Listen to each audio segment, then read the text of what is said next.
شروع اللہ کے نام سے جو بڑا مہربان اور نہایت رحم فرمانے والا ہے۔ الصلاۃ والسلام علیک یا رسول اللہ وعلی آلک واصحابک یا حبیب اللہ۔ السلام علیکم ناظرین و سامعین، اللہ تعالیٰ سے دعا ہے کہ اللہ تعالیٰ آپ لوگوں کو خوش و خرم رکھے اور آپ لوگوں کی تمام دلی مرادیں پوری فرمائے، آپ لوگوں کو دن دگنی رات چگنی ترقی عطا فرمائے۔ آج کی ویڈیو کا عنوان ہے، اگر کسی شخص کو زندگی بچانے کے لیے کلمہ کفر بولنے پر مجبور کیا جائے تو کیا اس کا ایمان زائل ہو جائے گا؟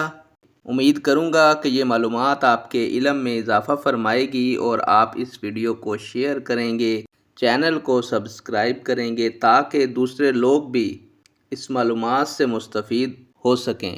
بڑھتے ہیں ویڈیو کی جانب۔ معزز ناظرین و سامعین، اگر کسی شخص کو زندگی بچانے کے لیے کلمہ کفر بولنے پر مجبور کیا جائے تو اس کا ایمان زائل نہیں ہوگا، کیونکہ اللہ تعالیٰ کی طرف سے اس کے لیے رخصت ہے کہ وہ جان بچانے کے لیے مجبوراً اظہار کفر کرے اور دل میں اپنے ایمان پر قائم رہے۔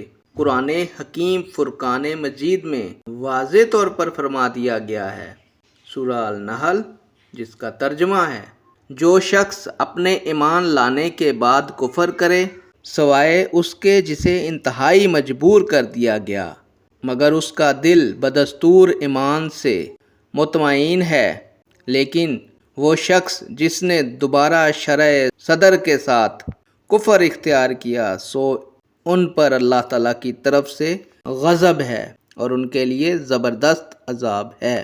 نیک دعاؤں کے ساتھ آپ سے اجازت چاہوں گا۔ اللہ تعالیٰ آپ کا اور میرا حامی و ناصر ہو۔ اللہ حافظ۔